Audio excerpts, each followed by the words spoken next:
want to wish everybody a happy Halloween. And this webinar is a little bit different. It has to do with things that we used to do years ago. And believe it or not, the metal ceramic, even though it may be not as marketable now as it was years ago, there's people all over the world that are still using metal ceramic. And when a zirconia bridge fails, the doctor always say, hey, can you do metal ceramic? Because this thing breaks or whatever. And so there's all kinds of metal ceramics going on all over the planet. I mean, you can see the new companies, some companies are still making newer porcelains for this.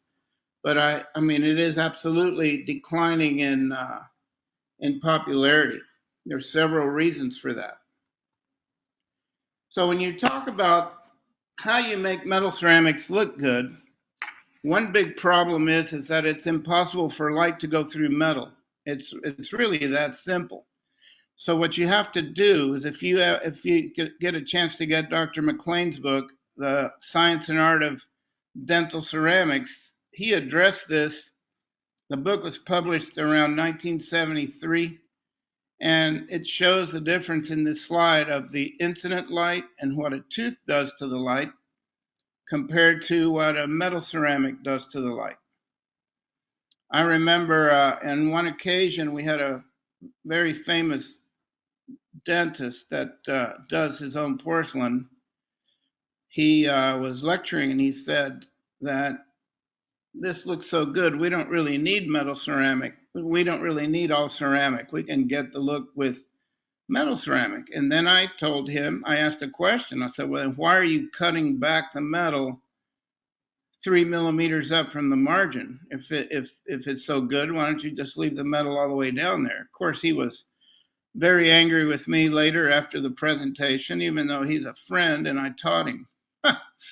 So the whole idea is that all ceramic, if you have glass ceramic that happens to bend the light, that's the refractive index of the glass is very similar to the refractive index of tooth enamel, automatically your shades and everything else is going to look more natural.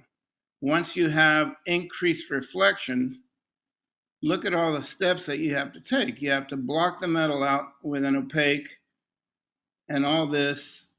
And by the time you finish, you have very, very thin layers. And it's really a job to, let's just say, match single teeth with metal ceramic unless you use some pretty decent gold and things like this that don't have an offensive oxide. And I'm going to get into that in just a second. So the whole idea is to slow the light down as you're going into the opaque layer.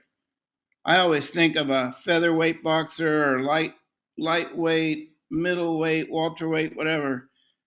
And Mike Tyson is the opaque. So once the light gets in, all these fighters are slowing the light down. And then it gets to the Mike Tyson and he hits you, and out you go again. You got to fight through all those layers. So the more layers you have with descending translucencies is how you make metal ceramic look fairly normal. And this is really similar to when we were putting porcelain on the original zirconia, the 3Y zirconia that sometimes was stabilized with only 3% yttria and also ceria. And then these were very opaque materials, strong but very opaque. And so you had to handle the same situation. You have to go through descending layers of translucency so that it would be like throwing a baseball into foam rubber, and as it goes in, it just kind of cushions it a little bit and then just barely spits it back out. That's the whole key to metal ceramic, is controlling the reflection off of the opaque layer. Now look at the workflow for metal ceramic, and I'm looking at this as I'm making it, and I said, you know what, all these years, labs have been so undercharging for metal ceramic because the perception is that it's not the best. It's strong, but it's not the best looking. And so people are giving it away. Look, you have to oxidize the metal if you have gold. This is after waxing and casting and all this business. Then you have to oxidize it. Then you have to opaque it 2 or 3 times. Then if you want shoulder porcelain, 2 or 3 times. And even my friend Kite from Arkansas Prosthodontics, he's an incredible technician. He says sometimes he bakes the porcelain 4 times for the shoulder. Then you have a main bake or second bake, and sometimes a third bake.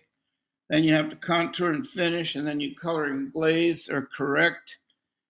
And then the doc wants you to change something because they took the wrong shade, and you're supposed to do all this over. And if you look at the furnace time, the dry time, the cooling time, and all this business, it's outrageous how long it takes to just make one crown. So it's more labor intensive than, let's say, zirconia is, because you've got machines doing all this. If you look back at the beginning of all of these things, you have the CEREC machine milling out in-ceram alumina, and of course the in-ceram zirconia.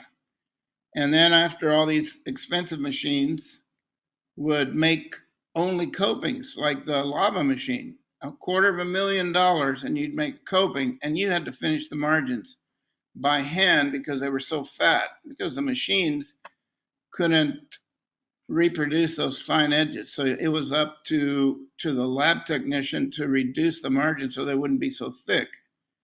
Then you would get these crowns back that had a real shiny margin and the rest were sort of dull. And when you applied the porcelain to it, you would see the porcelain come off the margin in the mouth because it wasn't bonded. Those were the days.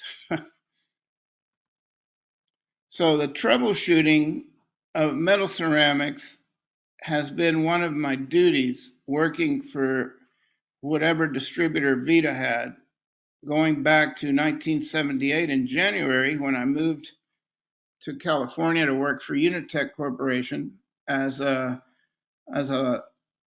I don't know, a lab technician working in the Unitech training lab. So I was one of the trainers.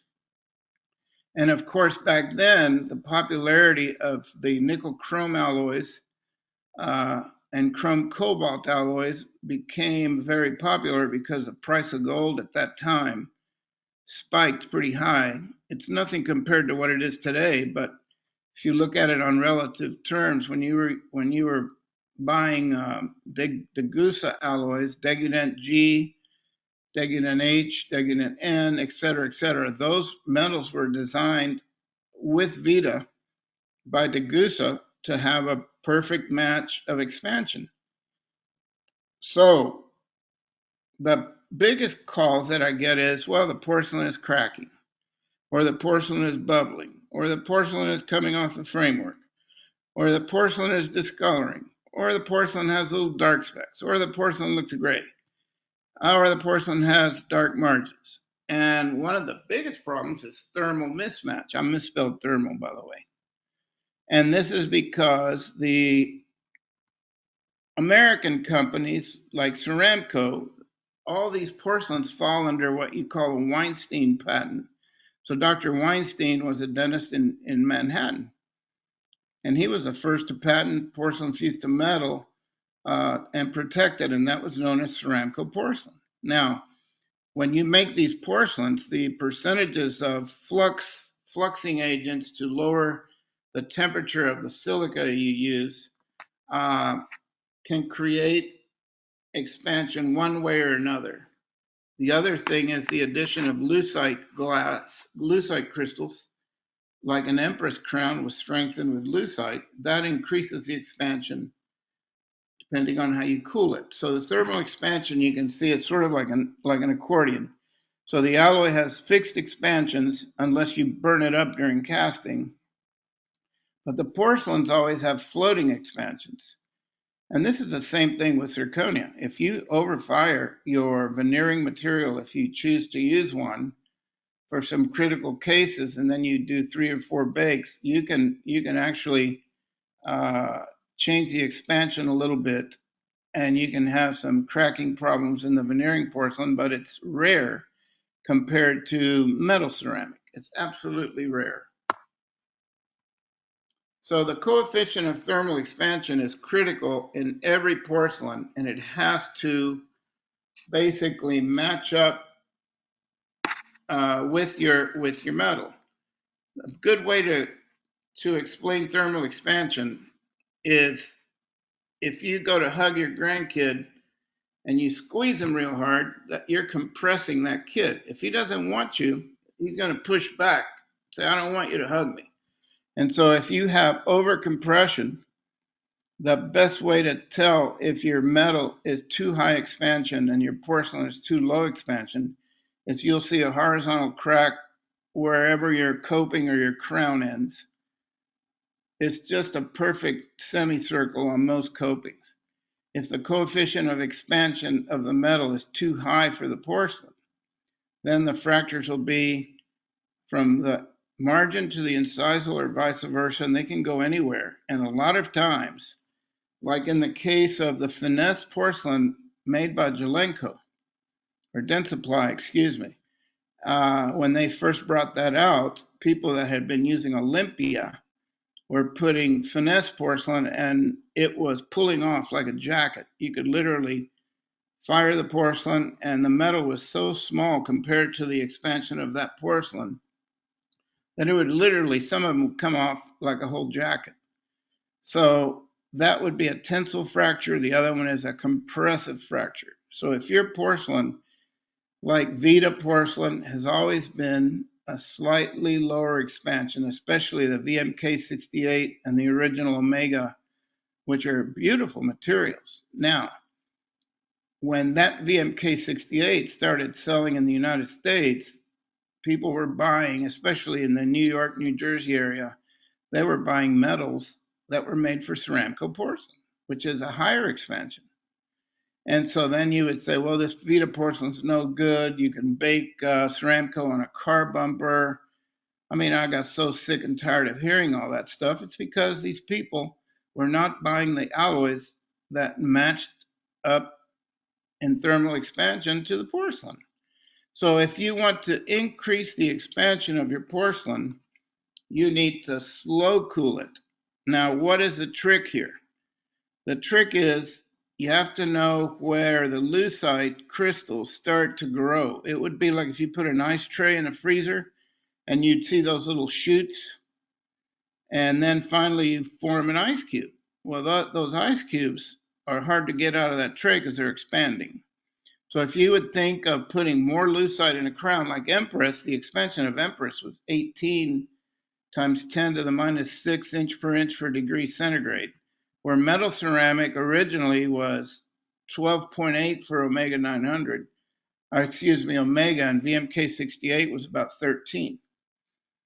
So if you slow cool the VMK 68 around the precipitation point of the lucite, which happens to be around 730 degrees Celsius, and you hold it there for a couple of minutes at 730, you will cause more lucite to form and the expansion grows. So you could actually, if you look at the newer porcelains from VITA, like VM13 and VMK Master, the expansion ranges from 13.8 to 15.2, which is amazing. And how do you control that? By slow cooling it. So if you have a low expansion alloy like Olympia, you could just drop it out. Or, you don't have to slow cool it. If you have a gigantic case, yeah, sure, you can slow cool it a little bit. But if you leave it in there too long, you overexpand the porcelain.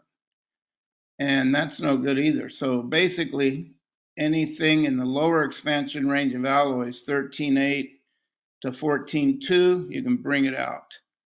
14.2 to 14.7, you need to slow cool it about 2 minutes at 730 degrees Celsius.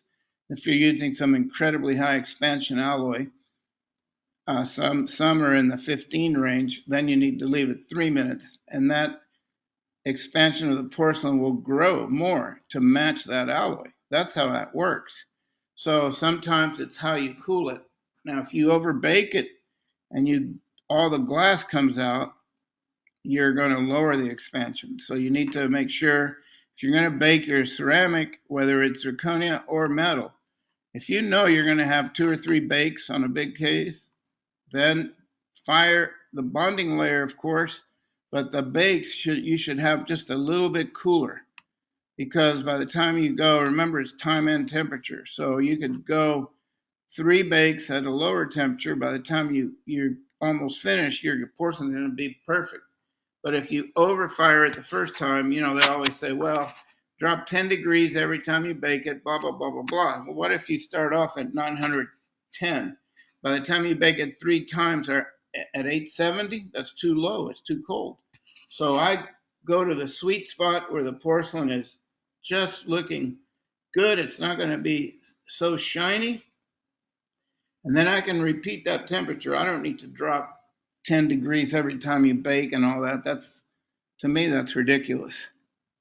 So if you want a slight compression, that gives you the best stability. If you have the same exact linear expansion, it's okay, but nothing. If you have too high of an expansion, then you're gonna get tensile fractures, and that's no good.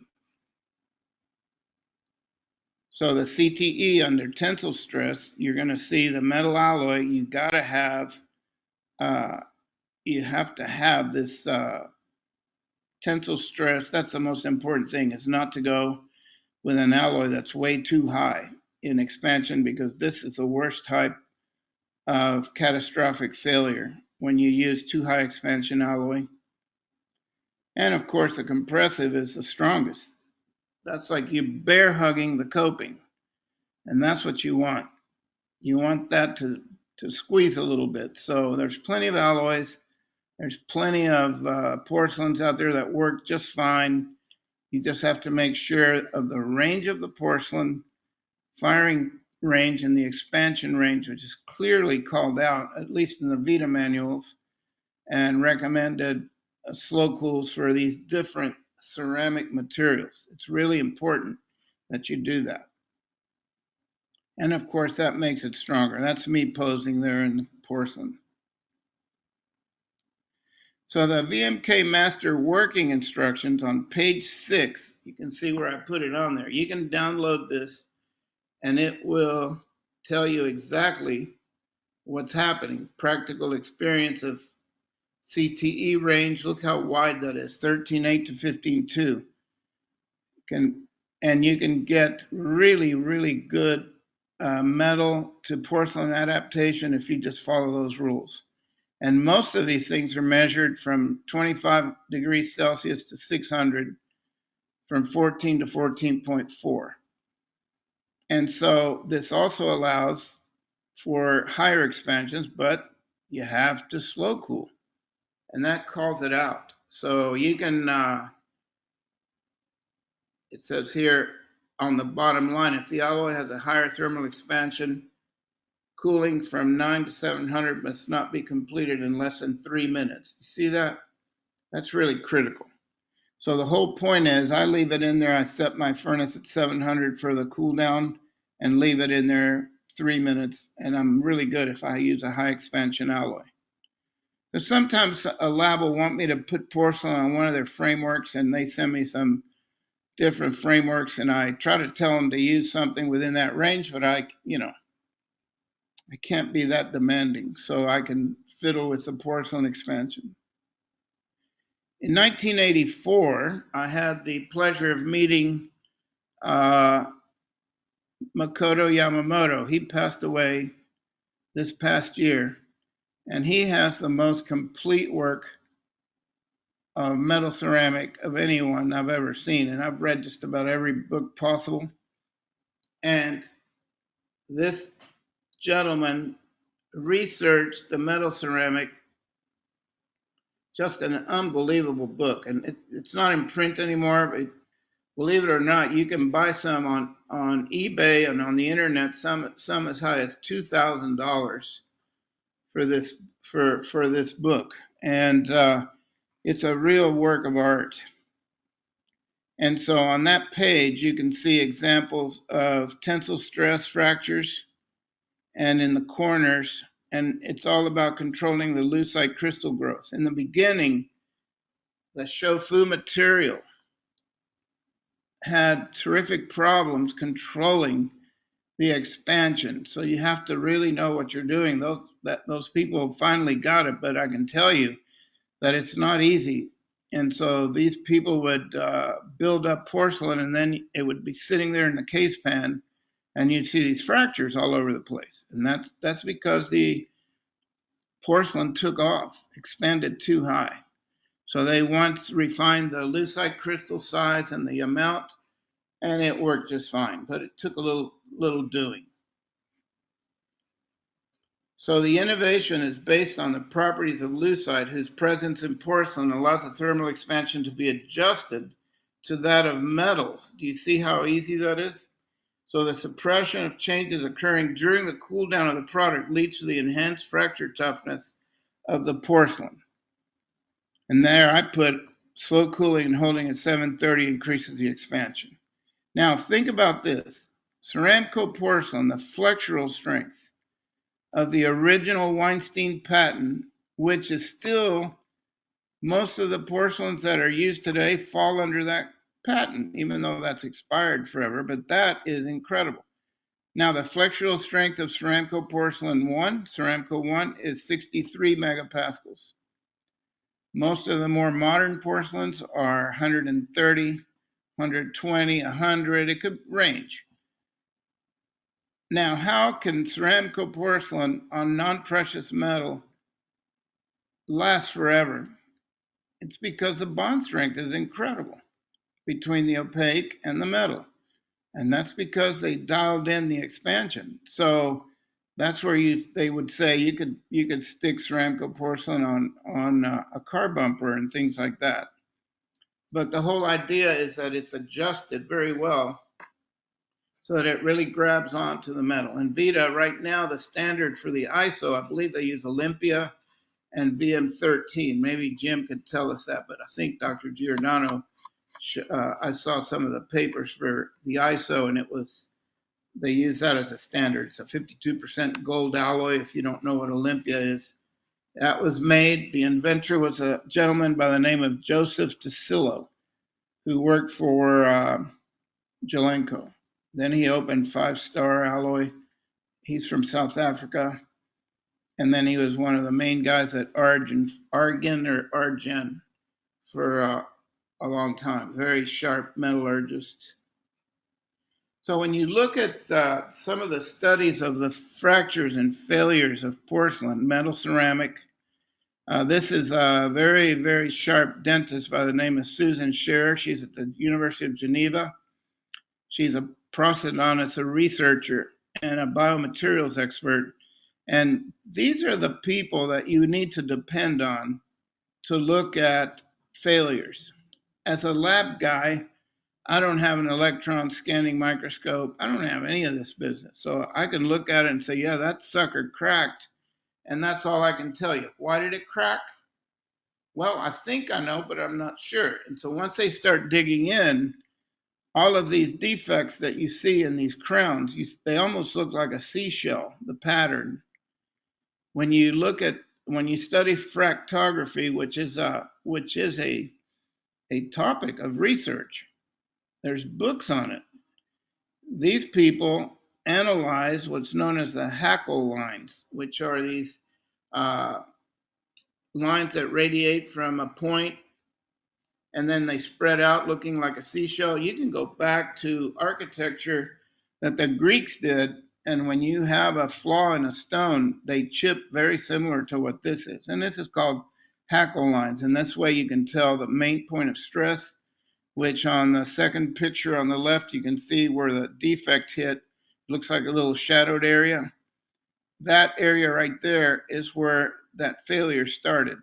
And of course, you can see the obvious problem where someone, when they built this thing, the offending mandibular lateral incisor is smacking right there where it really shouldn't be, and it pops off. So you can have physical damage done to the porcelain by your occlusion being off or poor planning on the part, the doctor missed the bite, the lab let the occlusion too high, which usually the lab tries to do a good job because that's the first thing the doctor will say.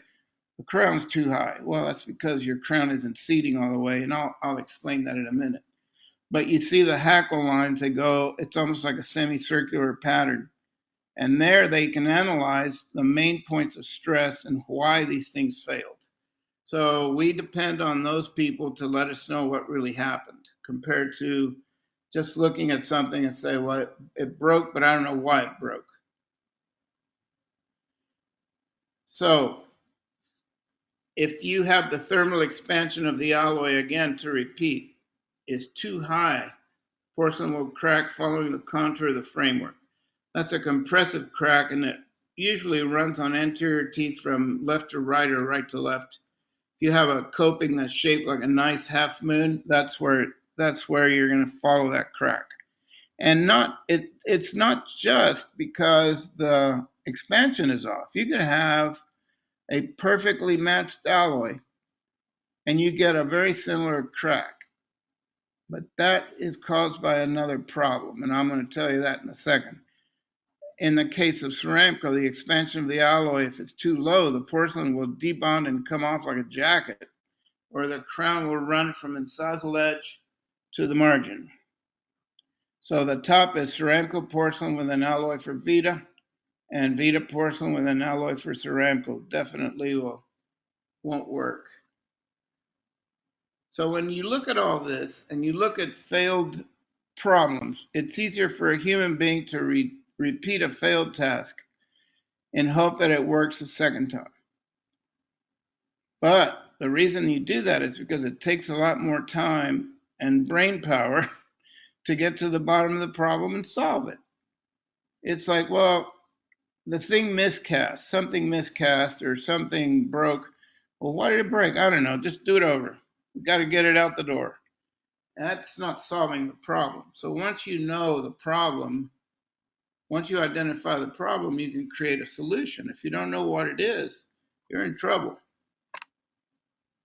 That's my grandson when he was about 6. He's 15 now, and he's 6 feet 4 inches tall. So it's a scary thing, but that's Peter, and he's going to explain the bubbling. So why do people keep blaming the porcelain for bubbling? This is another problem. So you have further cracking, which can be caused by expansion, but it can also be caused by the opaque lifting off of a framework because there's porosity in the framework. So we're going to explain this. And this can happen also in zirconia. If you're grinding this thing, if you're grinding the finish lines and you leave something, you're building the porcelain, you can get an air trapped in there and you can get a bubbling, but I'll explain that. So metal porosity is due to a poor casting problem. That's really the main thing. And I still say the biggest culprit is investment breakdown. So we're going to show you all the different possibilities of how a casting can go bad. You could have an overheated investment, which could produce a really rough surface, and that could lead to microbubbles. The way that I like to explain this is if you have aquarium gravel and you have a jar of honey and you try to pour it on there, that surface isn't smooth enough and the air gets trapped inside the gravel. And so you can see the air coming up the honey just like opaque. If the surface is way too rough, it can lead to microbubbles. Organic compounds, that's anything that has carbon in it, like nails, fingernails, a piece of skin. Anything you can think of that's organic has carbon in it. So carbon reacts with oxygen at a little over 700 degrees Celsius. And what that does is it produces carbon dioxide, CO2 gas. So if you have an organic contaminant, whether it's on the metal or the porcelain, 9 out of 10 times it's just going to burn off and it produces a gas. If that gas gets trapped inside the porcelain, you're going to see a little microbubble. It may not be that bad. If you have an inorganic contaminant, it may or may not burn out. Like, for instance, a piece of metal. I mean, I remember going to a lab once and they were having all kinds of specks in the porcelain. They said that the porcelain came dirty, and I said, no. So I started walking around, and I went to the metal finisher, and I was watching these guys finish, and what they did is they had really tiny dust of the golden metal on the cast. And the ceramist didn't even steam it or clean it. And when that brush was coming down, when he's building up, they were picking up some of these specks, and I don't understand how they couldn't see it. But that was one of the problems. There was no way that that material is going to burn out. So if anything is above the temperature of where your porcelain firing range is, you're going to have some inclusion of something that shouldn't belong there. If it's organic, it'll burn away.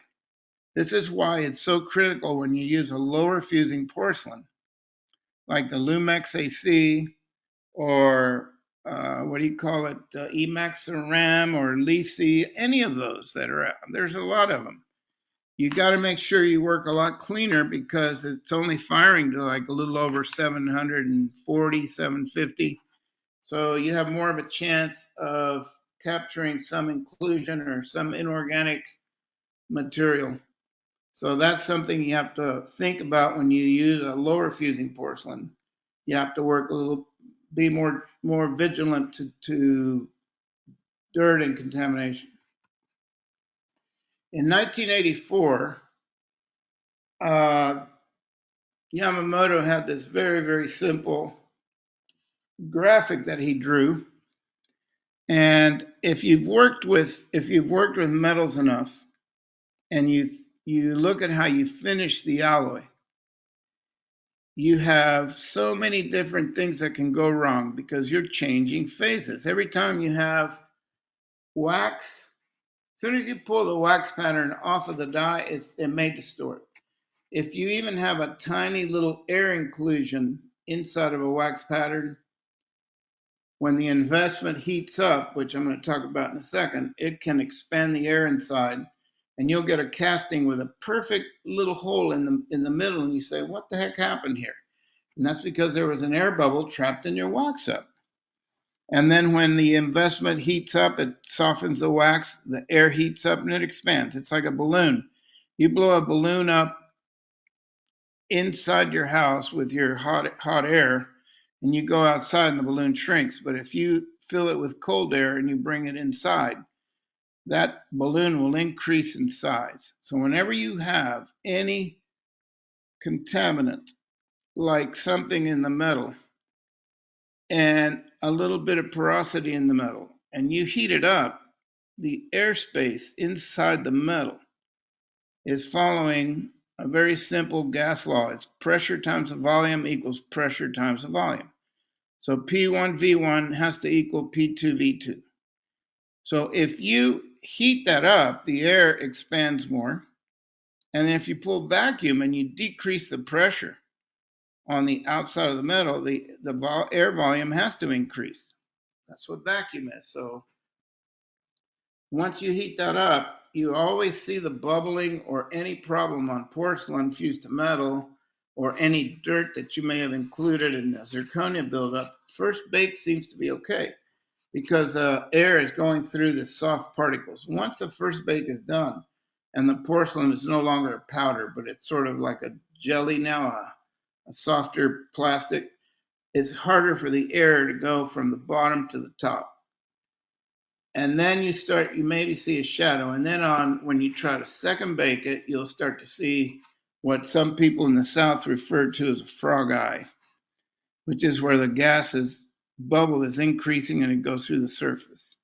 And that's where you grind it down and you see it goes all the way down to the metal. And what's happening is that you have 99.9% is subsurface porosity on the metal. So you have to make sure that the investment isn't overheated or left in the burnout furnace too long because this can cause severe problems. Like this. If you look at that pattern, there's no way that you can grind that and clean it. You can put it in acid, do whatever you want. Start over. because all you're going to do is fix one little spot and then there's air. So imagine these little tiny holes lead to a chamber, and inside that chamber is probably a little broken investment. And then if you heat treat the metal and it gets hot, like this Olympia metal, when I heat that up, if I have any surface, any porosity just underneath the surface with investment in it, when the heat goes up, the gas starts to come up, and the borders of the hole, the edges of the hole, will have a slightly different color. A lot of times it's a little bluish color, which means that the surface oxygen cannot oxidize the alloy on the surface around where the gas is erupting. So it's like a bunch of mini volcanoes there. So if you were to take just one pit and grind in with a carbide burr and make like a spoon shape, you'll go dig deep enough and you'll find investment in there. And I've been able to save a couple of castings. You just air abrade it with aluminum oxide, and if you can eliminate that investment, you can put porcelain on a little round depression that you've cleaned it up. But when it's something like this, forget it. That means that investment broke off and rolled into the metal, and you might as well start over. If you try to burn and remelt this bridge, when you're melting it, you're going to see some sparks flying. And that, whenever you see that, when you throw an old bridge in there to melt, that's because it has investment on the inside, causing these little sparks to fly.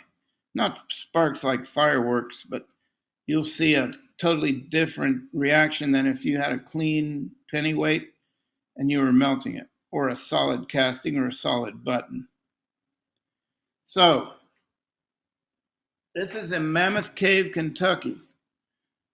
Those are called stalagmites, and that's formed by water and minerals dripping down.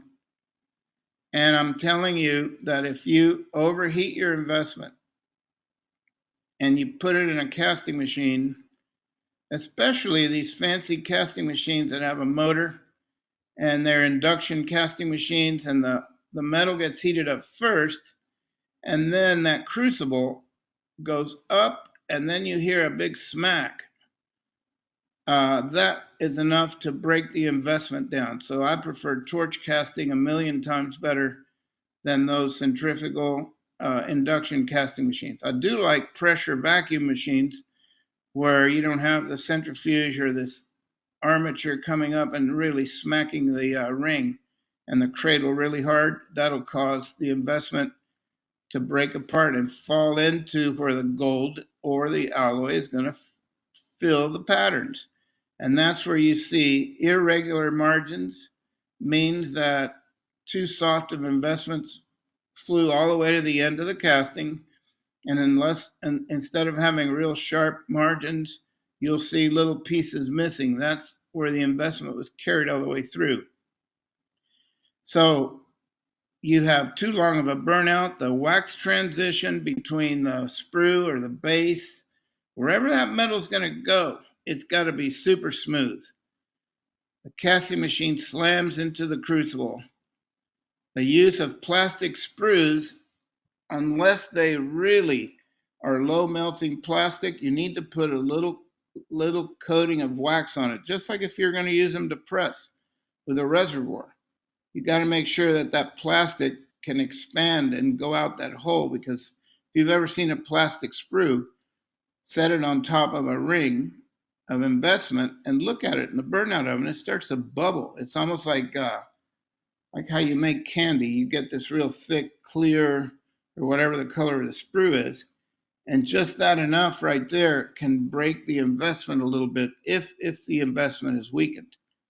Like I mentioned earlier, air inclusions in the wax pattern and the wrong debubblizer.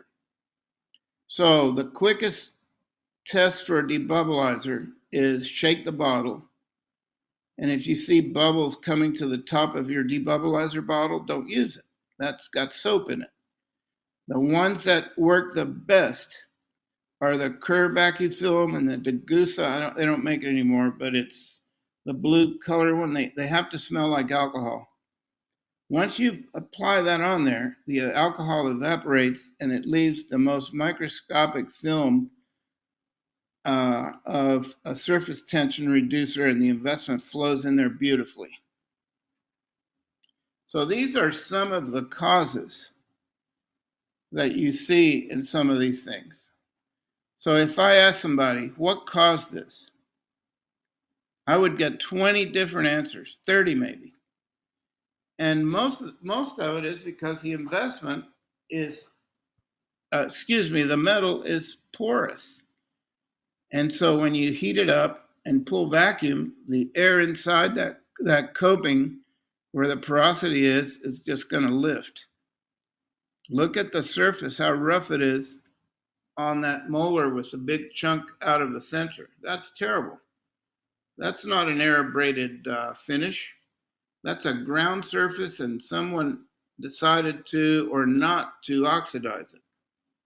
So the biggest problems that you'll see is on an anterior, you're going to see a crack in a corner, usually where the sprue is placed, which you could have a little suck back porosity, but there's a little porosity in the casting close to where the sprue is.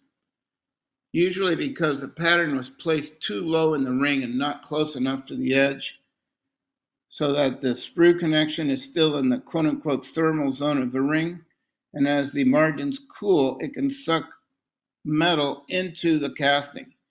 The other way, if the crown is too low and the connection area is in the thermal zone, when the button and the sprue start to cool, it pulls from the pattern where the sprue is attached, and sometimes you'll get a little suck back there. So all of these are not very good. Those bubbles on this bicuspid that's in the mouth, it looks like it's been seeded. That had lifted off, and I'm not sure why that changed, but that should happen while you're working on it. Here's another one. It's a pretty decent framework. We were talking about framework design. You want your connectors to be U-shaped connectors, not V-shaped, so that the porcelain likes to go around a curve. It does not like to go around a corner. The best indicator, whether it's metal ceramic or zirconia, is when you're trying to apply the bonding layer. Let's say you want to build up a couple of anteriors or an anterior bridge and you got to really make it look good. When you put the bonder layer on, what everybody calls a wash, or the opaque, when you try to paint that incisal edge, if you see the incisal edge coming through like the shadow of the metal, that means it's too sharp. It won't stick to the edge of a razor blade. So what you got to do is you have to rubber wheel that framework and make everything nice and round, and not make the incisal edges so sharp, and the opaque will stay on that rounded incisal edge. It's okay if you finish with a rubber wheel. Aluminum oxide and silicone wheels are fine, and you're going to blast it with aluminum oxide, which produces a perfect inelastic elastic collision, and that'll bounce off the metal.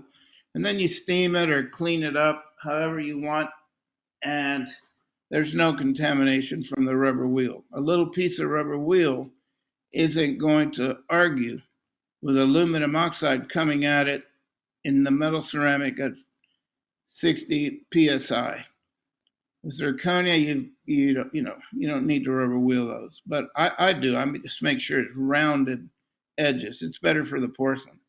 Now you see the flux from the solder joint on the left-hand slide, and you see a pit in the ponic.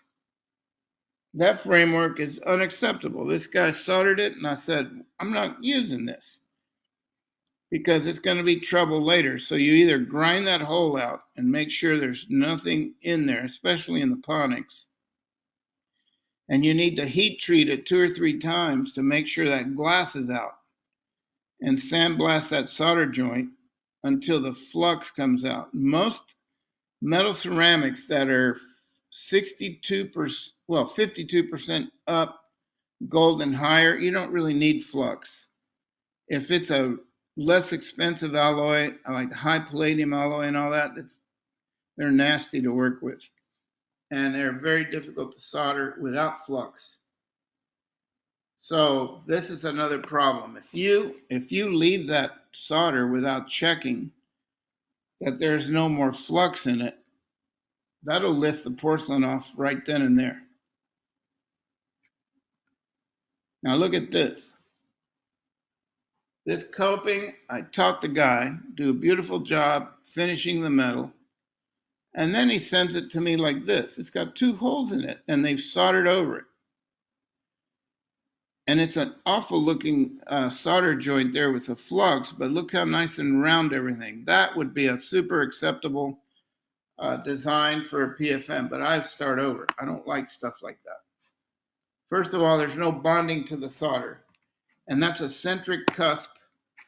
And when you don't have bonding from the opaque to that solder, it's not good because you have different compressions and tensions in the same crown, and that'll lead to a fracture.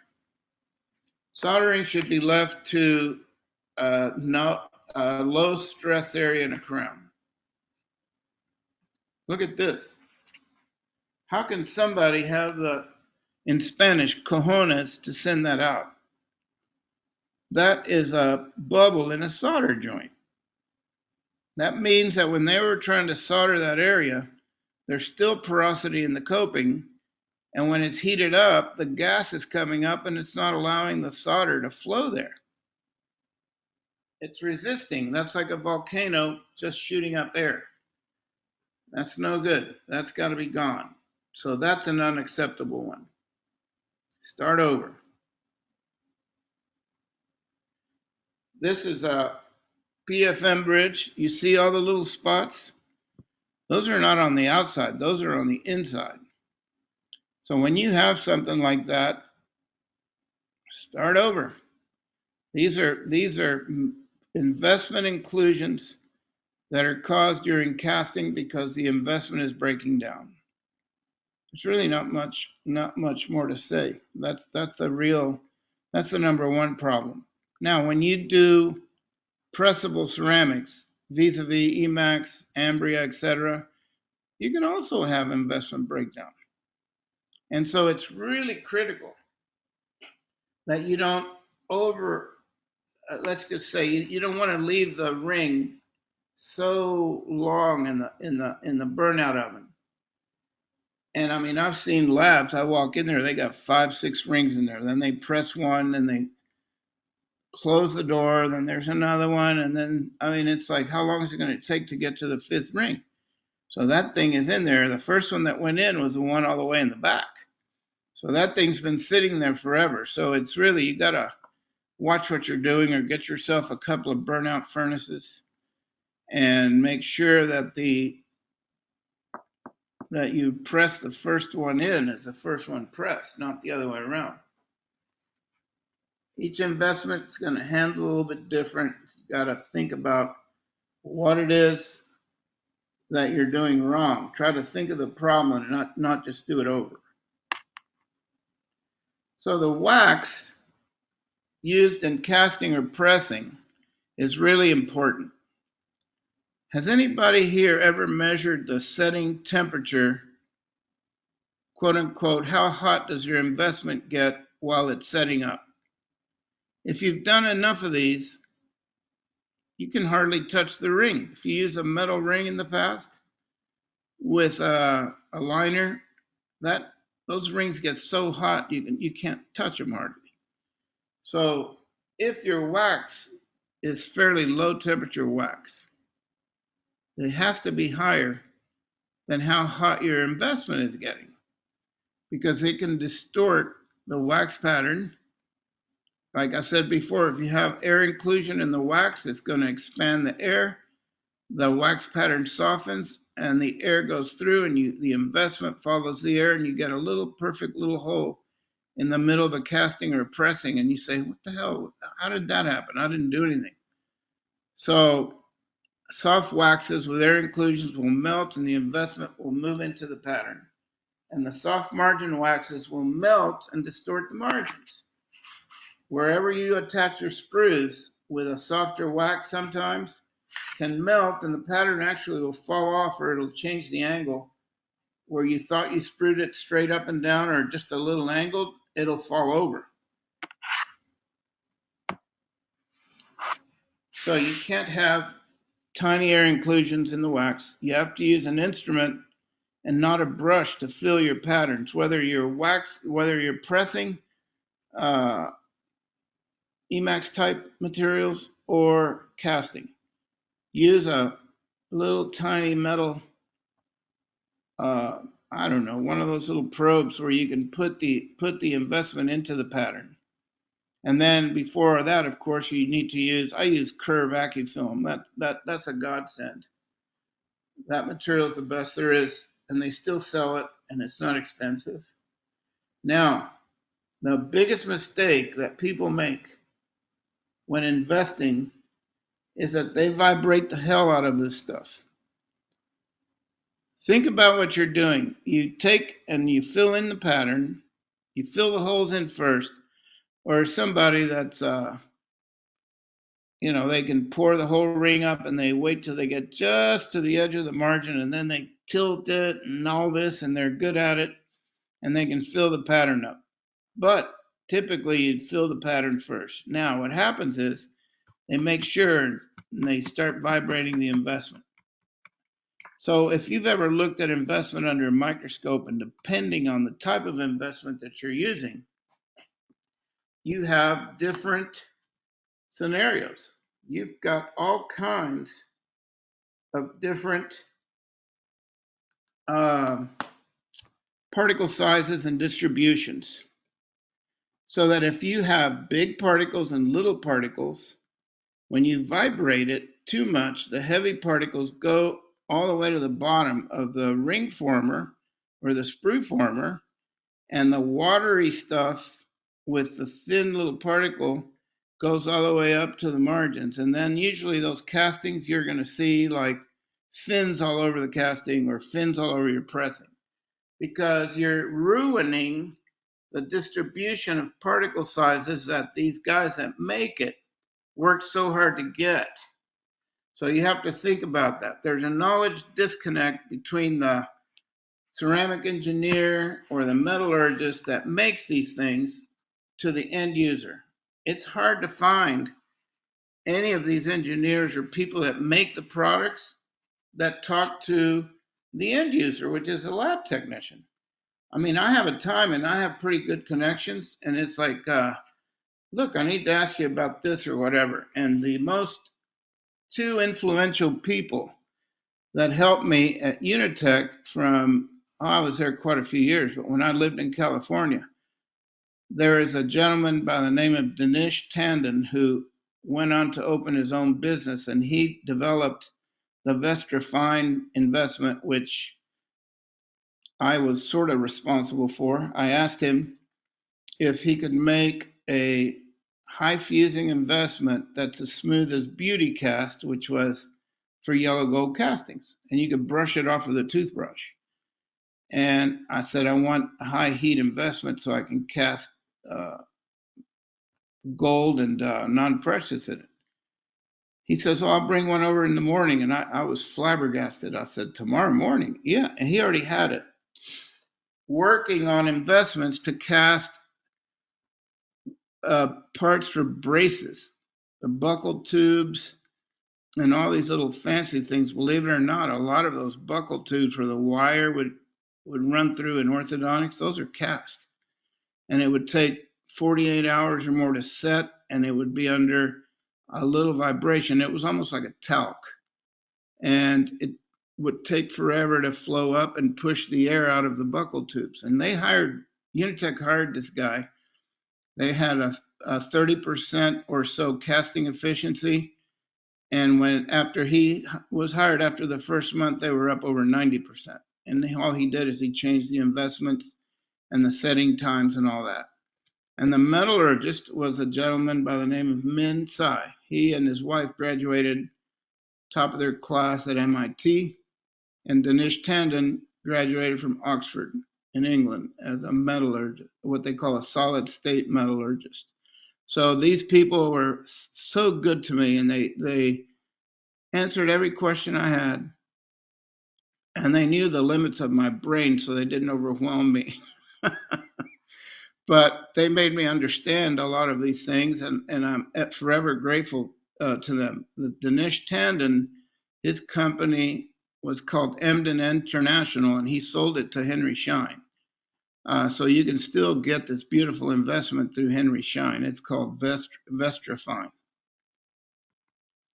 These are the most popular ones that we've used over the years, ceramic gold and high temp.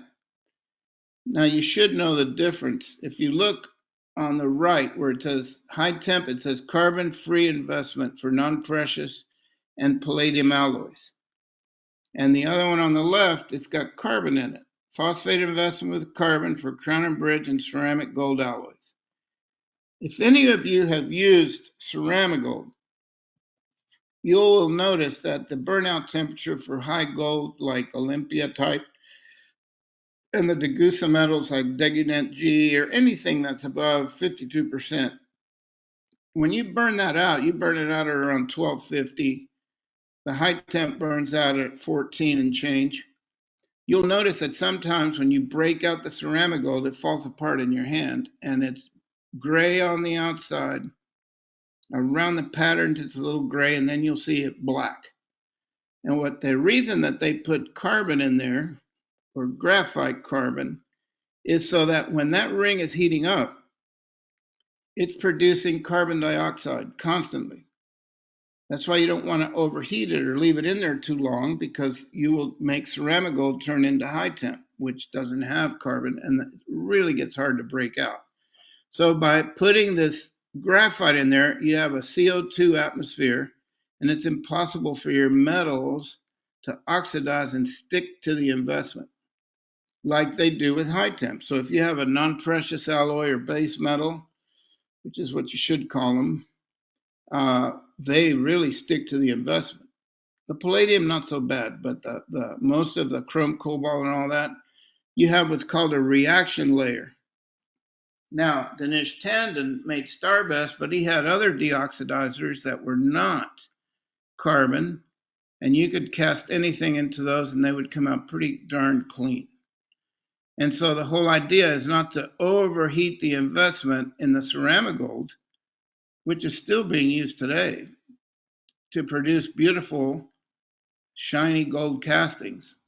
And then high temp is for non-precious. So what happens if you try to cast chrome cobalt or nickel chrome into ceramic gold? Since you're casting into a graphite atmosphere, you can form a carbide group. So carbon and chrome cobalt, you can make a burr. It's really hard. So you don't want to cast any non-precious alloys, whether it's nickel chrome or chrome cobalt, into anything that has carbon in it. So when Dinesh and I were working on the Vestrafine, he and I went to this supply house in Pasadena, California, and he wanted to buy 100 thermometers, like the ones you see in the center. And I'm like, what do you need 100 of those for? So what he made me do is I would have to boil water, and these have the loop on the end, so you take a string and you tie it to whatever, and then you immerse the bulb of the thermometer in boiling water, which reads 100 degrees Celsius or 212 Fahrenheit. And then after we would calibrate it to say, okay, this one is right on 212. If it doesn't go to 212 or goes above it, we throw that one away. And then we would put it in ice water with a little salt on the bottom, and then that would have to read 0 or 32. And we would calibrate the thermometers on the heat point and the cold point. And the reason for that is he wanted to take extremely accurate measurements of how hot his Vestrafine was getting, or high temp or ceramic gold, whatever we were testing. We needed to write it down. And there's a chart somewhere where I don't have where we would identify the temperatures of some of the waxes. So I would know if a lab is having trouble, they were usually using a too low of a temperature wax, and the crown was distorting. Now, if you look at the bottom of this, it says here hand mix, vacuum mix, free flow point, vibration flow point, initial set, and then a snap set.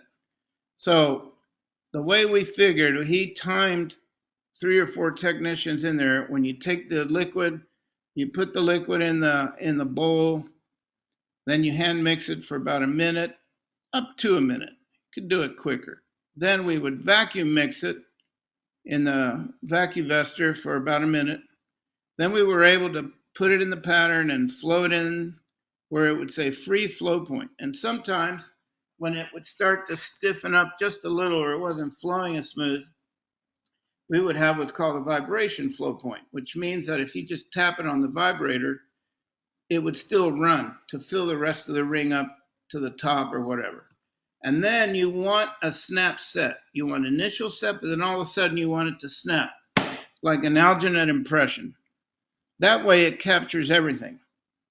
If it takes too long for the initial set to the final set, what happens is it can distort your bridges because the wax is melting and softening. And that's what happened a lot. So some rocket scientists at Unitech, they sold a huge amount of Vestrafine to Taiwan. And one of the chemists, not Danish, took the flow charts that we made and changed the setting time, because if it sits in a warehouse for a few months before it's sold and it's shipped overseas on a big ship, by the time they would sell it and it would sit in the lab, they said, you know what, we need to extend the setting time. But they did it for everything. So then when these people started using it here, we were getting problems where the bridges were not fitting right. And then you would have areas of the bridge that were softened and the others were snap set, and it would distort it. And some heated up so much that the sprues, we used plastic sprues and attached it to the pattern, the bridge was falling off because it was melting the wax that these people were using to put it on the sprues. I use sticky wax, so it was a higher melt. So you have to really be careful with those things. The same thing with pressing investments. I mean, for Emax, etc. You need to make sure that those waxes are a little bit higher than the temperature of the investment of when it's setting up, because that can melt your wax. So let's go over metal finishing a little bit. Each alloy has a different hardness. The finishing stones and burrs you need to change. Softer golds are notorious for metal lapping. That means they're so soft, like 62% gold and up. When you're finishing it, you need to use a cross-cut burr or really sandblast it, because what happens is you can fold the gold on top of each other, and no matter what, if it goes back to the days before labs were aerobrating their work, it was notorious for trapping air in the opaque, because you had the gold so soft that you were actually rolling the gold on top of itself. So it's always better to use something that's flaking the gold off and making a fine dust. So you can use aluminum oxide stones, carbide burrs, aluminum oxide wheels to make sure everything is smooth and rounded. No sharp edges, everything is rounded. And aerobrade with aluminum oxide, but what size? Do you use 25 microns or 50 microns? Or 100 microns? So some people recommend 100 microns for nickel chrome alloys. I think that's ridiculous. I think 50 is just fine. And the size depends on the alloy. So if I use Olympia metal, I use 25 micron. And it's soft enough to where, remember, 25 micron has twice the amount of aluminum oxide hitting the coping because it's half the size of 50. So the cutting efficiency is actually pretty good. And you'll notice that if you change the size of your aluminum oxide, the finish, the look of the gray of the metals or the gold, it changes. So I prefer 25 micron for these softer golds, and I stay at 2 or 3 inches away to where I'm reworking the surface. I can see it moving around a little bit. And the ideal thing is to use, if you know your opaque average is like a 20 micron particle size, 15 to 20, it's nice if you have little tiny pits where the opaque can fall in. And if it's too deep, it's not good. And if obviously it takes more opaque to cover. So it's like mountain tops and valleys. So if you have just enough of a valley where the opaque particles can fill in, you actually need less opaque to block out your metal. So let's look at something. So some of these wheels, like aluminum oxide finishing stones, these work fine. Something like this. The thing that's always puzzled me is why would somebody take a stone or a burr to a surface that they actually had wax and they polished the wax with pantyhose or whatever to make it super smooth, and now you're grinding the hell out of it. You don't want to go that rough. The main reason to get these wax patterns smooth is so that the investment around it is so smooth that it doesn't cause turbulence. You're always going to have to finish the metal a little bit. But don't roughen it up too much. It's too much work. So this is what I use for the most part. Cross-cut carbide cutters. This is out of the finishing working instructions on some of the VITA manuals for metal ceramic. I can't remember what page those were on, but if you get any of VM13 or VMK Master, they'll have a very nice metal finishing section. And all of these are great. And then I use these wheels, aluminum oxide rubber wheels. I think that's silicone wheels. Most of them are manufactured by Adenta, and everybody sells them.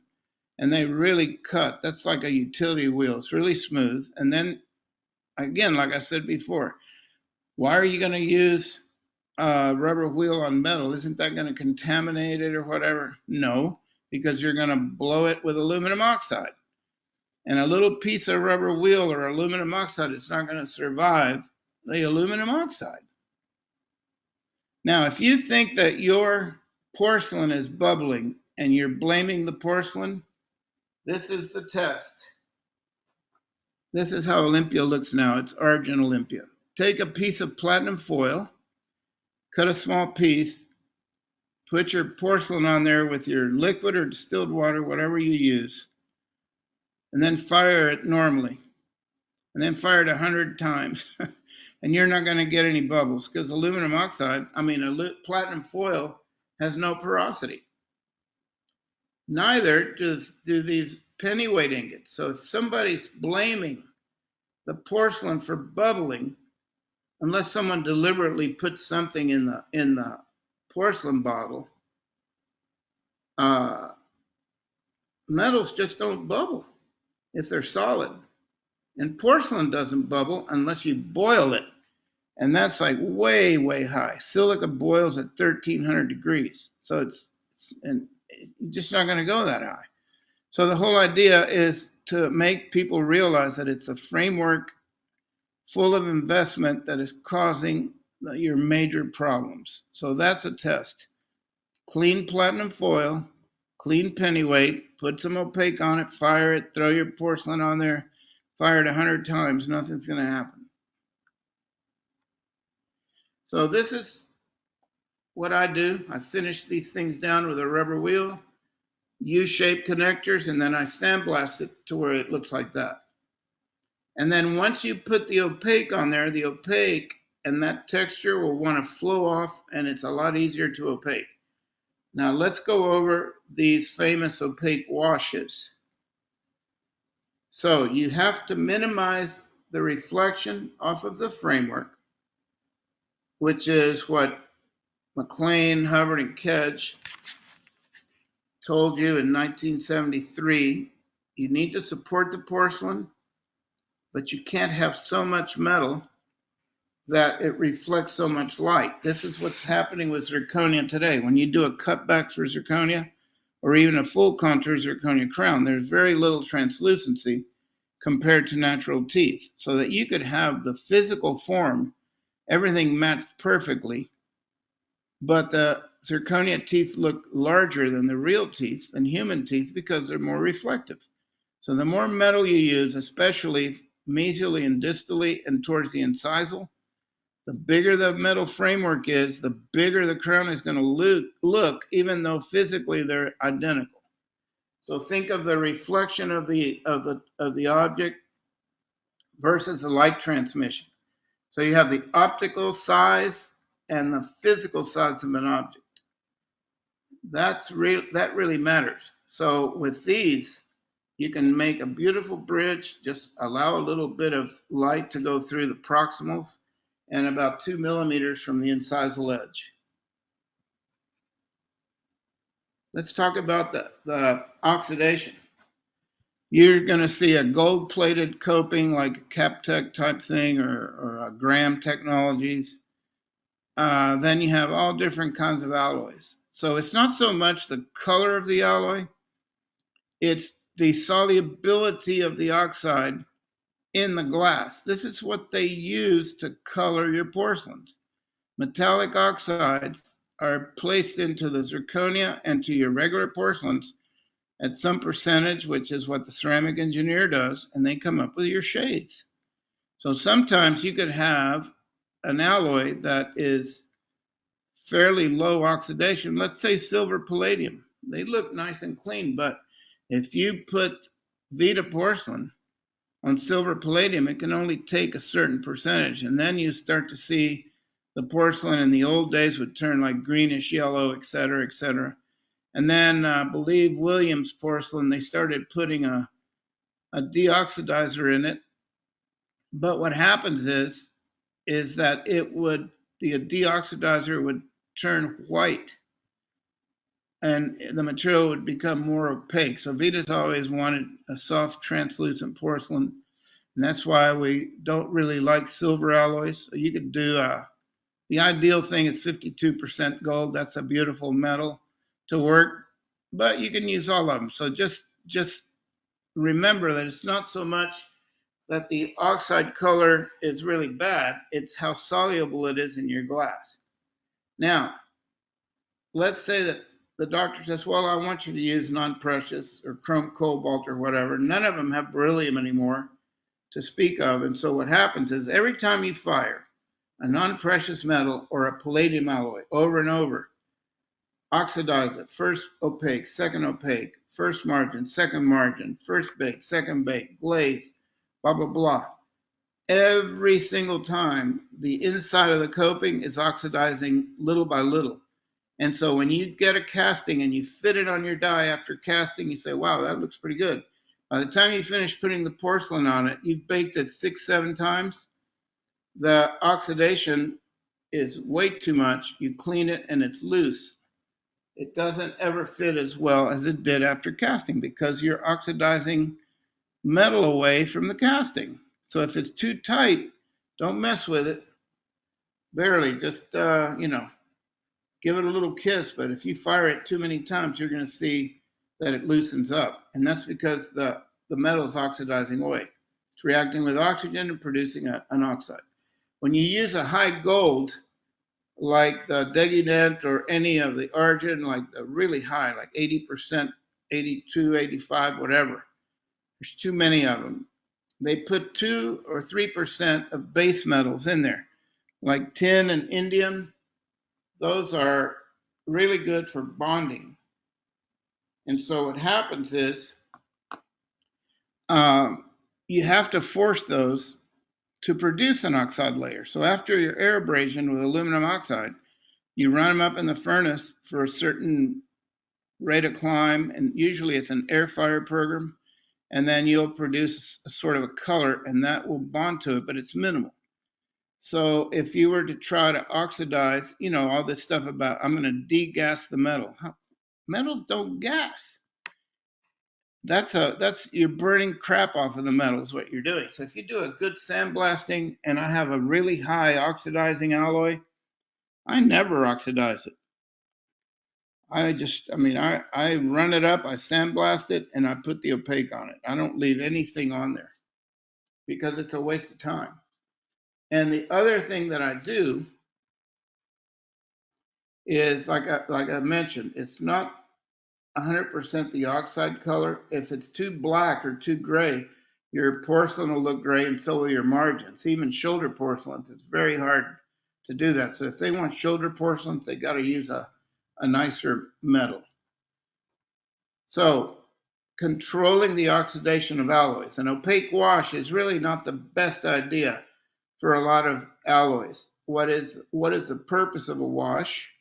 A wash alloy oxygen contact with the alloy surface. So if you go too thin of a wash, the oxides will go right through, and the second time you opaque, you're opaquing crap. You're not putting the opaque in intimate contact with the alloy. That's why I prefer a medium coat that covers the surface. So the best way would be if you could think of opaque as shrink wrapping the coping. Same with zirconia. If you do your bonding layer to where it's completely around the zirconia and you fire it so it's all bonded together really well, even though zirconia is not going to oxidize, and you need a nice even coat, because if you have a bonder layer in one spot and right next to it you can see the zirconia, I don't like that either. I want a nice even coverage. So the whole idea is the only place where a real wash is good is on a really high noble alloy, so that the oxygen can get through and you get a better bonding. But the bonding on Olympia and VM13 is a little bit more than twice the bond strength of any porcelain to zirconia. So the zirconia bond is fairly weak compared to metal ceramic bonding, as measured by the International Standards Organization. Now, we're all safe because they can't bring any material to market that doesn't have a certain amount of bond strength. So we're safe there, but just saying that, let's say VM13 and Olympia have way higher bond strength than any zirconium porcelain could have. And it's not a good idea on base metal and high palladium alloys to do a wash, because the oxides will go right through that wash. So see the wash application and the firing. I can see the gray through the metal, which is fine if you're using a high gold, but I prefer a little heavier coat on the first bake, and then do another, like 2 medium coats instead of a wash. On any metal that oxidizes a little heavier, you've got to make sure it's encapsulated, just like if you were shrink wrapping it, and that will get you a higher bond strength, more than you need actually. The future of metal ceramics. We know the market is declining in the US. Other world markets, they still do quite a bit of casting. The digital equipment is out of reach for small labs, and the base metal alloy in use is increasing because gold is too expensive. And the milling alloys are also increasing because they're starting to be milled. So let's go to the future. Below, all of these are milled alloys. These are my friends at Strategy Milling. And basically, these guys, they have someone manufacture high and middle noble alloys for dentistry. They're FDA approved. They got the WOW award or whatever that's supposed to be. WOW. All this business. And what they did, this is around Pittsburgh area. They have pucks just like zirconia, but they're noble metal. So you have direct milled noble and high noble precious alloys. And I have used these guys for quite a while, and they really do a nice job.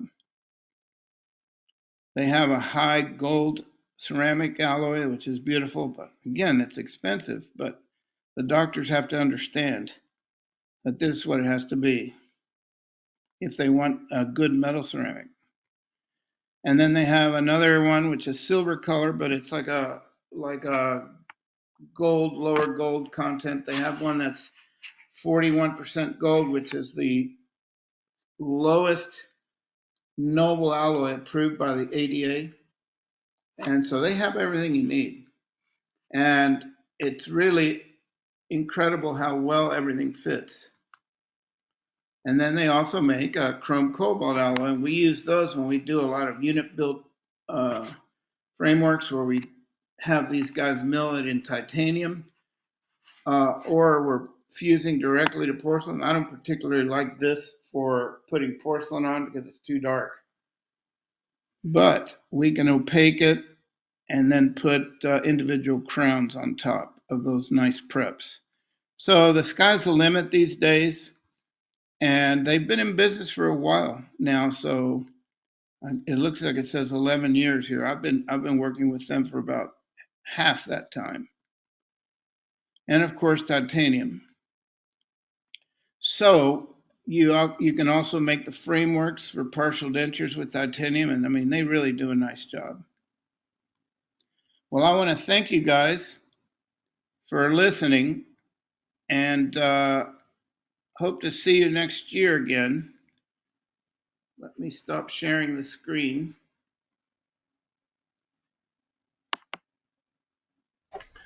All right. Well, thank you, Felix. Hey, That you're was a welcome. wealth of knowledge. Appreciate it. I'm going to go ahead. And I was right on time too, wasn't I? Yes, you were. So now we just got some questions. Sure. So let me finish up information that we want to share with everyone. Okay. All right. So those of you that are asking about the CE, that will be processed here in a couple of days. Give us probably until mid next week.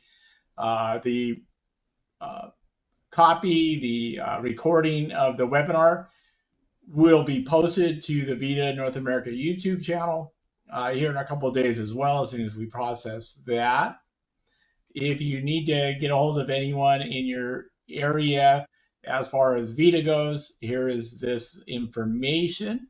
You can contact us and we can steer you towards the right person. We do have some other webinars going on. So we're finishing up this year. We definitely will have Felix. We'll have you back, of course, with some more webinars as well. So hopefully you're willing to take up that challenge again and continue helping us out with various topics. So here we're also going into the 2025. So we have a couple Germany workshops going on. So if you're interested, please contact us here. And Felix is okay if you go ahead and contact him and ask him a few questions. However, remember that Felix is, he's working. He's a working technician. So he's quite busy, does a lot of other lectures and or workshops and programs.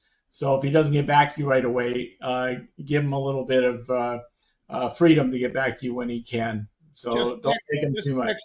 Text me and tell me who you are, and I'll call you as soon as possible. All right. Okay, so we're going to go ahead and with some questions here. We got quite a few. So some of them are going to be on the foil. You use platinum foil as your test. Can palladium foil be used? Palladium's really dark. It'll oxidize dark, but it should not bubble because it's clean. Just make sure you wipe it with something. If you got your greasy paws on it, the oil will burn off. But you need to clean it and make sure that that surface is clean. Just whatever. Alcohol is not a grease solvent, but you can take it and make sure it's clean and dry, because if it's wet, it oxidizes even more. All right, so you heard it from Felix. No greasy palms out there when you're doing your testing. That's right. It disrupts the test. Eat the pizza after the test. Do you sandblast your zirconia frameworks prior to Yes, I do. I use 50 micron at 30 psi, but you got to remember something. The distance is critical. So you take some of your zirconia, like the edge of the puck or something, if you've cooked it, something that's left over, and hit it to see if you see any movement. So if it's the 4Y and 5Y zirconia, you need to use about 30 psi, and that's it. And if you have a tip that's huge, like a water hose, the aluminum oxide will fall. It won't hit too well. If you have a real tiny little tip and the oxide can go through there, it's the cutting efficiency is better. So you have to, what you do, and I learned this from the Comco people. They make like the top sandblasters. The cutting efficiency is the cross section of the hole times the pressure. And so if your tip is worn out, that may work better for you than the metal. Just dust it a little bit. If you put a drop of water on the zirconia and it beads up, that needs to be blasted. A lot of times I'd take Ajax and a toothbrush and scrub it and rinse it, and it's perfect. You think I'm kidding, but I'm not. But it's better to use 30 psi and no more. And, Yeah, no, it's good information. I'm just you're talking about Ajax, and I'm thinking about the you resemble, or the guy that's on that bottle of cleaner that resembles you with the bald head and the that's Mr. correct. whatever That's it is, correct. Mr. Clean. Mr. Clean, yes. All right. So if we hand mix for 1 minute before vacuum mixing, is it not going to set faster even during pouring the investment in the ring? I normally hand mix for 25 seconds. Yes, like I said, the way that we did it at Unitech was the maximum mixing when we did the original flow charts was a minute because, and he's absolutely correct. For instance, if you were to put your bottle of liquid in the refrigerator, it would take a lot longer to set than if it's been in a hot temperature. Okay?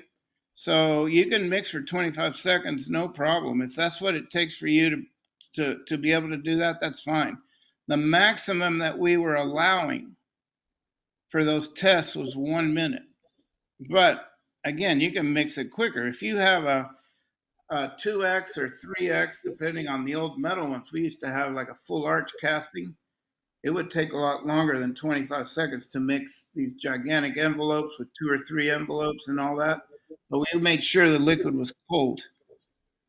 So it takes longer to mix. But yeah, he's absolutely right. If you take 25 seconds and you can get the job done, perfect. It's no problem.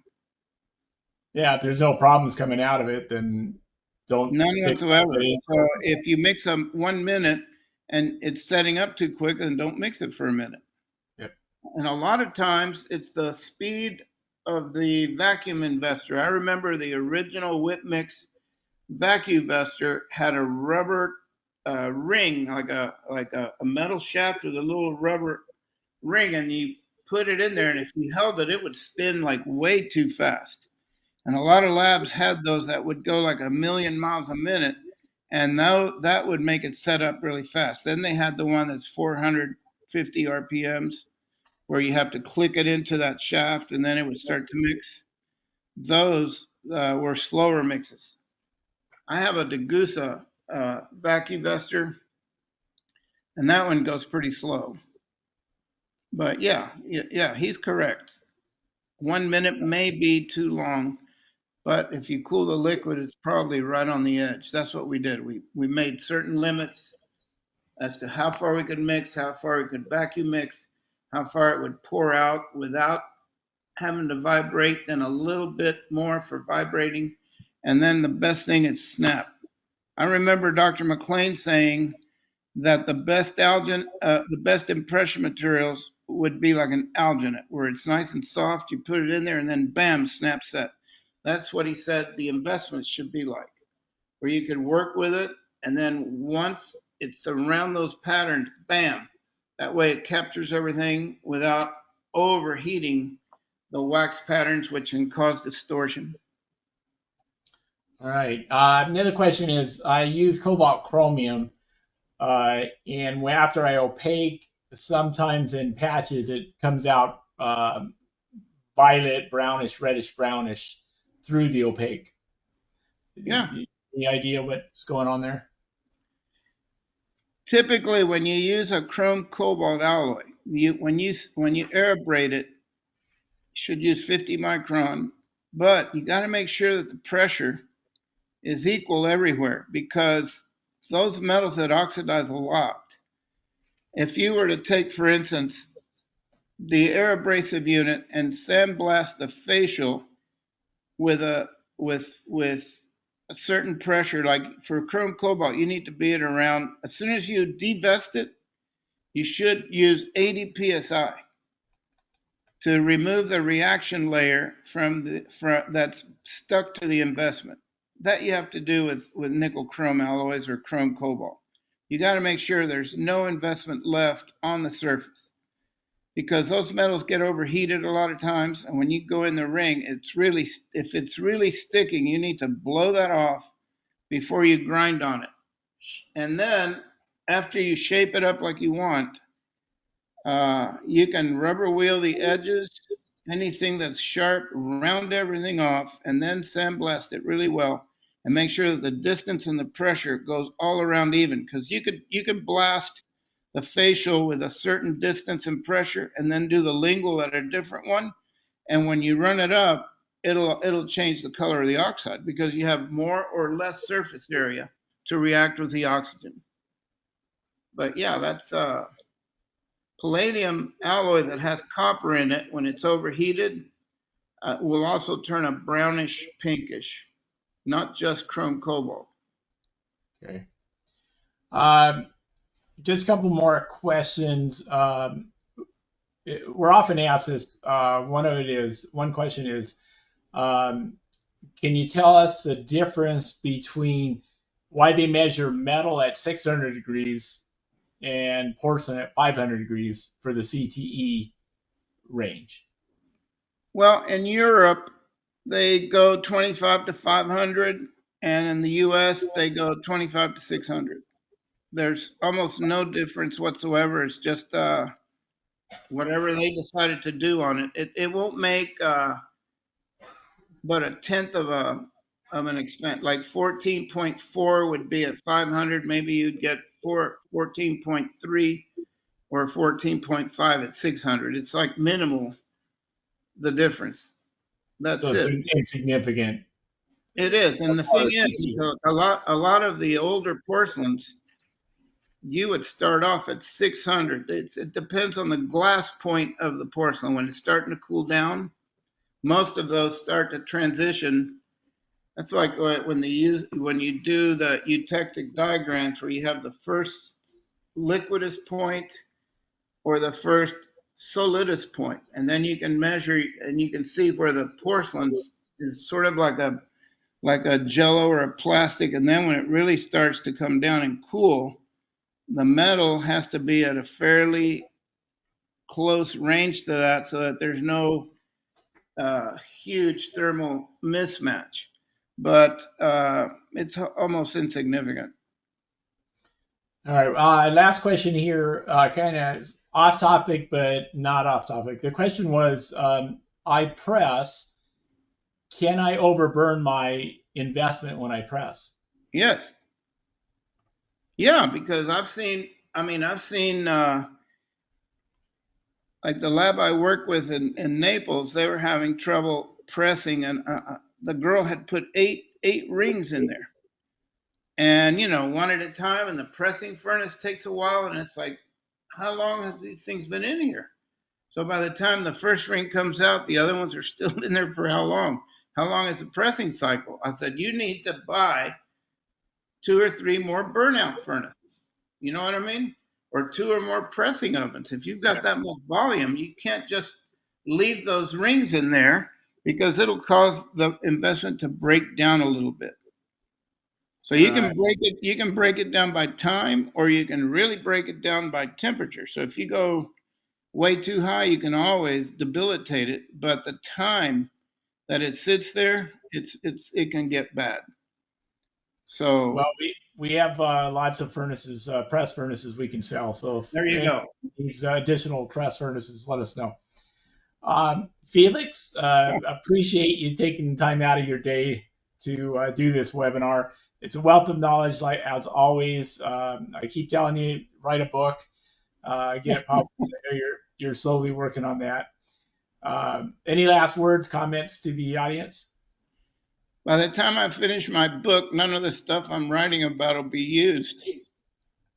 I know, but it'll be in the archive. It'll be It history. will be, yeah. It'll be in the Congress Library of Congress It for a fundamental. book of useless facts.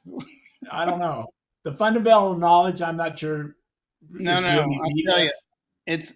a lot of this stuff is absolutely, it's emerging. It's an emerging technology when it comes to especially zirconia. I remember just a few years ago, we were putting porcelain on zirconia because it was so ugly. Everything was horrible looking unless you layered it. And then no one cooled it down slow. Nobody did this and that. So it kind of got a bad rap for layering. And of course, everybody wants to do everything faster, so they do full contour zirconia everywhere. And sometimes it's not as pretty as the layered stuff. They are getting better, Yeah, uh, but still you have to have that. And as far as finding people that can do a decent job building porcelain anymore, those are going away quick. And so there's a premium to pay for some of these top people that are still building porcelain. And a lot of the doctors, the ones that are, I mean, you don't ever see anybody presenting showing single centrals in zirconia.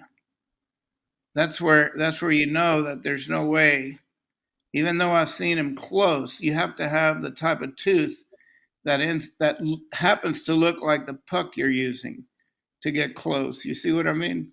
yeah, Because it's just there's too many variables in human dentition, especially if you want to do um, internal colors and things like that. It's micro layering, I think, is the best way to go. Like right now, Graham Armstrong and I at ProLab, we're trying to work out a program where we're actually milling. I'm doing it by hand now on the pre-sintered zirconia, the white one, cutting a finish line before we cook it on the crowns. But it's a shrinkage thing. It's 20% to 25% shrinkage, and so I kind of have to design it to where it's just barely any, so that I can put glaze on it. So the latest thing is you have to respect the studies where the glazes, external glazes are wearing off a little bit after some time. So we've noticed sometimes cases that we've had in the mouth for 6 or 7 years, the patient comes in and they're trying to clean with a floss and something's catching. And we found that a couple of the crowns, the glaze was actually wearing off the contacts because the teeth are moving and they're going like this, and the glaze is wearing away, and then it's catching a little bit. And so we don't put any glaze in the proximals, and we use correction powder and fire it, like the Lumex, which fires to like 725. You've got to go a little bit higher on the bigger zirconia pieces to make sure it fires correctly. And then we polish it, and that works better than you're not going to have that flaking off like you would glaze. And the occlusal surface, we don't put glaze, we polish. And we can use some of the coloring liquids from VITA or Zirconzon to stain even the pre-shaded zirconia. We paint the occlusal surface before we sinter it, and you get a much nicer looking uh, final restoration that's got a lot more character than just three color block or puck or whatever. And then on the implants, absolutely no glaze from the implant head to the tissue. So the transmucosal part of the crown that you put in, uh, it's always polished, always, because that's from Dr. Conejo and Dr. Blatz. And there's a couple of studies from Sweden, of all places, that goes all the way back to the 80s, where they did microscopic studies of glaze and polished porcelain surfaces. And the bacteria loves the glaze because there's always little air bubbles and some Yep. minute porosity. And, bacteria is a lot smaller than that. And so to keep that tissue absolutely the healthiest, they polish. So Yep. that's what we try to do. Try not to irritate the tissue at all or have bacteria, because that's what fails a lot of the implants. You could have a good mechanical one, but the tissues go wrong, and then you expose the crowns. So I think the next one of the webinars I'll be doing next year is how I modify zirconia abutments that were made not exactly how they should be made, and how I use the porcelain Lumex material to reshape the zirconia abutment to support the papilla and the finish line, bring it up so that it doesn't go way so deep in the tissue. And that would be a nice little webinar. All right. Yeah. Well, So again, now, is that the costume you're wearing tonight, Jim? yes, it is. Okay. Well, me too. Except my face is I'm going to going be as a dental technician. my face is going to be green. I smeared You green think all they'll over figure it my out? face. I do every year. Like my grandkids love it, but they're not going to be here this year. So I'm going to think twice about that. But anyway, I appreciate you guys watching. And if you need to call me, go ahead and text me first so I know who it is. You might be a spam caller for all I know. So anyway, I Yeah, it happened. appreciate it. And I look forward to doing more next year. You got it. Thank Well, you, thank Jim. you again, Felix. Wealth of knowledge. We'll do it again. We'll Thank you a lot. jot down your topic and work that in to do a webinar. I Yeah. want to thank everybody for joining us today. And this will end today's VITA Academy webinar with Felix Pages. Thanks for joining us, and have a good day and a great Halloween if you celebrate it. And we'll see everyone soon. Bye. Bye now.